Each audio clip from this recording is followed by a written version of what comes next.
نحمده ونصلي على رسوله الكريم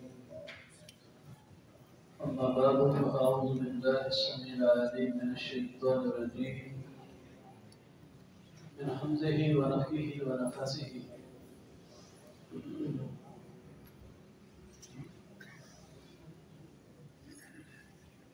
گزشتہ درس میں نے آپ بھائیوں کے سامنے اس حدیث مبارکہ کو بیان کیا تھا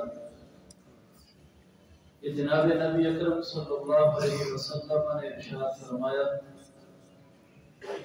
لا یغنی حذر من القدر کہ تمہاری تدبیریں تقدیر کے لکھے ہوئے کو بدل نہیں سکتی ہیں۔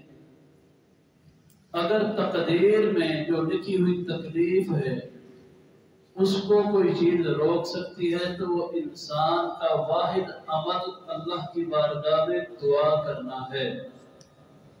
دعا انسان پہ آنے والی تکلیفوں کو ٹال دیتی ہے۔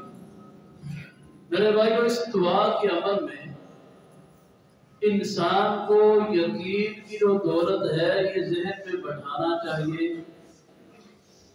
اسباب ظاہری نظر نہ بھی آتے ہوں لیکن ہمارا رب وہ ہے جو اسباب کا محتاج نہیں، یعنی کیونکہ سبب ہوگا تو پھر ہی اللہ وہ عمل کرے گا۔ اللہ اسباب کا محتاج نہیں، اس کی شان یہ ہے جب وہ کسی معاملے کے بارے میں بھی فیصلہ فرما لے، وہ کن کہتا ہے وہ معاملہ ویسے ہی ہو جاتا ہے۔ اللہ اسباب کا محتاج نہیں، اسباب کا میں آپ ہم سارے محتاج ہیں۔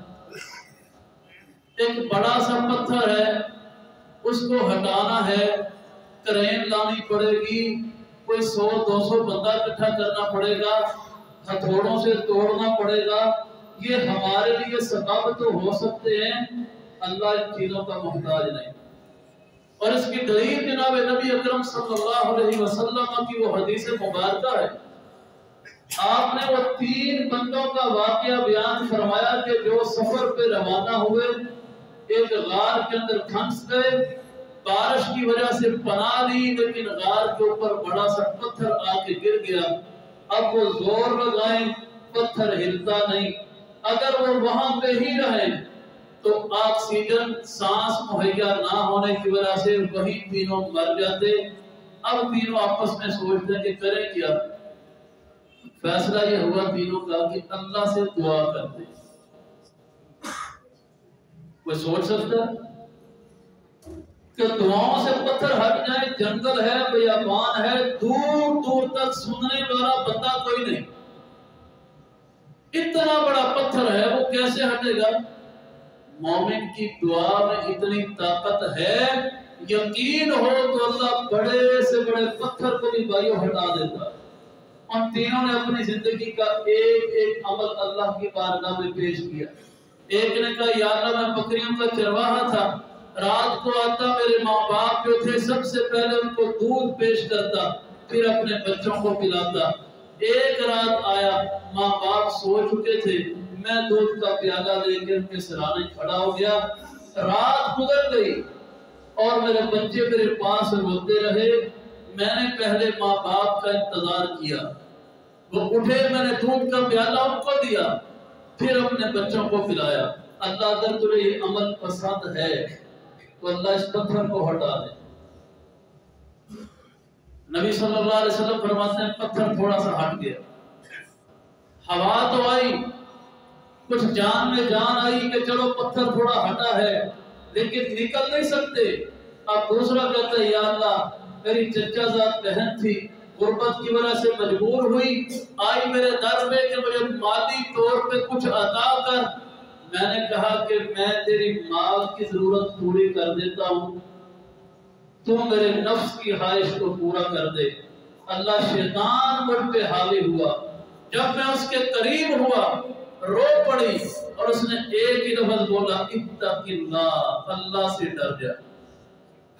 اللہ وہاں پہ اور کوئی نہیں تھا جو مجھے روکتا ٹوکتا ڈانٹتا جھڑکتا، صرف تیرے نام کی وجہ سے اللہ میں نے تیری خاطر گناہ سے توبہ کی، اس کو چھوڑ دیا۔ اگر یہ عمل پسند ہے تو اللہ اس پتھر کو ہٹا دے۔ پتھر اور ہٹا. تیسرے نے کہا یا اللہ میرے پاس ایک مزدور نے مزدوری کی, اجرت دینے کا وقت آیا, میں نے اجرت اس کے حوالے کی, اس نے تھوڑی سمجھی, ناراض ہو کے چلا گیا. میں نے اسی کی اجرت سے یا اللہ چاول کاشت کیے, فصل ہوئی, پھر میں نے بکریاں خریدی, گائیں خریدی, اونٹ خریدے, کتنے سارے جانور. وقت گزرتا گیا گزرتا گیا گزرتا گیا. زندگی کے کسی موڑ پہ اس کو پیسوں کی ضرورت پڑی. اس نے سوچا کہ فلاں بندے کے پاس میری ایک پرانے دور کی اجرت پڑی ہوئی ہے. آیا کہتا ہے اللہ کے بندے میری اجرت تھی تیرے پاس. تو میں نے کہا یہ جتنے جانور ہیں سارے لے جا تیرے ہی. وہ کہتا ہے یا عبد اللہ لا تستہزا بی, او اللہ کے بندے میری غربت کا مذاق نہ اڑا. میں نے کہا نہیں یہ سارے تیرے ہیں لے جا. اللہ میں نے اس میں سے کچھ نہیں رکھا, تیری رضا کے لیے عمل کیا. اگر پسند ہے تو اللہ اس پتھر کو ہٹا دے. حضور علیہ السلام فرماتے ہیں سارا پتھر ہٹ گیا, اللہ نے تینوں کو نجات دے. عقل والوں کے لیے بہت بڑی نشانی ہے بھائی. اس پتھر کو ہٹانے کے لیے وہاں کوئی ظاہری اسباب موجود نہیں تھے, لیکن وہ ہٹا کس کے حکم سے؟ اللہ کے حکم سے. جہاں پہ ظاہری اسباب بھی نہ ہو, عقل بھی کام نہ کرے کہ یہ ہو سکتا ہے, وہاں یہ جان لیجیے ہماری سوچ اور عقل کی بس ہو سکتی ہے, اللہ کی قدرتوں کی بس نہیں ہو سکتی. ہمارا کام مانگتے رہنا ہے, مانگتے رہنا ہے, مانگتے رہنا ہے کہ اللہ تیرے حضور مشکل کوئی نہیں, اے پروردگار یہ جو ہماری ضرورت ہے اس کو پورا فرما دے. کوئی بھی معاملہ زندگی کا ہے تو یقین میرے بھائیوں بہت بڑی دولت ہے. اور یہ تو ایک مثال میں نے بیان کی نا. اللہ تو خود اپنے بارے میں کہتے ہیں, حدیث بیان کر کے بات کو مکمل کرتا ہوں. صحیح مسلم کی حدیث ہے. آج بندہ کسی کے پاس جاتا ہے یار یہ تعمیر کر دو, مسجد بنا رہے ہیں, وہ کہتا ہے نہیں یار اتنے نہیں ہو سکتے, اتنے لے لو. بندہ کسی کے پاس جاتا ہے یار وہاں پہ کسی غریب کی بیٹی کی شادی ہے, جہیز کا, کہتا نہیں یار پورا جہیز نہیں دے سکتے, یہ لے لو. سوال یہ پیدا ہوتا ہے اللہ تیرے در پہ جب آئے کتنے کو امید لے کر آئے؟ تو نبی مکرم صلی اللہ علیہ وسلم نے فرمایا کہ اللہ فرماتے ہیں جس حدیث کو حضور علیہ السلام یوں بیان فرمائے وہ حدیث قدسی ہوتی ہے کہ اللہ خود اپنے نبی سے کہہ رہے ہیں کہ اپنی امت کو یہ میرا پیغام پہنچا دے. فرمایا کہ اللہ فرماتے ہیں اے آدم کی اولاد لو ان اولکم وآخرکم وانسکم وجنکم, اس وقت دنیا کی آبادی 7 ارب سے تجاوز کر گئی. 7 ارب ملکوں کے ملک جناب بڑے بڑے بجٹ لے کے بیٹھے ہیں, پریشان ہیں کہ ملک کا جناب بجٹ پورا نہیں ہوتا. 7 ارب موجودہ آبادی, اور اللہ فرماتے ہیں اے پوری دنیا کے لوگوں تم سے پہلے آدم تک جتنے دنیا میں آئے ان سب کو بھی لے آؤ, تم سب بھی شامل ہو جاؤ. تمہارے بعد قیامت تک جتنے آنے ہیں ان سب کو بھی لے آؤ. اور صرف انسانوں کو نہیں, اللہ کہتے ہیں جنات کو بھی لے آؤ. اب سارے مل جاؤ, میں رب تم کو چیلنج کر رہا ہوں. قاموا فی صعید واحد, ایک بڑے سے میدان میں کھڑے ہو جاؤ, ہر انسان ہر جن فیسألونی کل انسان مسئلتہ, ہر بندہ اپنا اپنا سوال میری بارگاہ میں کرنے لگ جائے.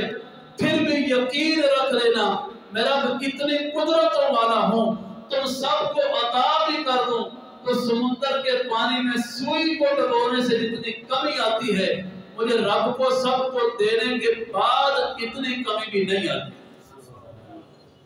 یہ اللہ کی شان ہے. تو یہ میرے بھائیو یقین اپنے دل میں بٹھا لیجیے, وہ مالک خود کہہ رہا ہے کہ میرے نبی میرے بندوں کو یہ پیغام دے دیجیے. تو یقین سب سے بڑی دولت ہے. اللہ ہمیں اس یقین کی دولت بھی نصیب فرما دے. تو جب یقین سے میرے بھائیو بندہ مانگتا ہے اللہ کی بارگاہ میں تو پھر میرے بھائیوں اللہ ہر مسئلہ ضرور پورا کر دے، ہر مسئلہ وہ کیسا ہی کیوں نہ۔ تو میرے بھائیوں زندگی کی تدبیریں اپنی جگہ پہ، ہماری زندگی کا اصل معاملہ جس کے اوپر تمام کامیابیوں کا انحصار ہے وہ اللہ کے در پہ اس سے مانگنا ہے، اس سے دعا کرنا ہے، اس کو پکارنا ہے، اسی میں ساری خیر ہے۔ اللہ مجھے اور آپ کو سمجھنے کی عمل کرنے کی توفیق عطا فرمائے۔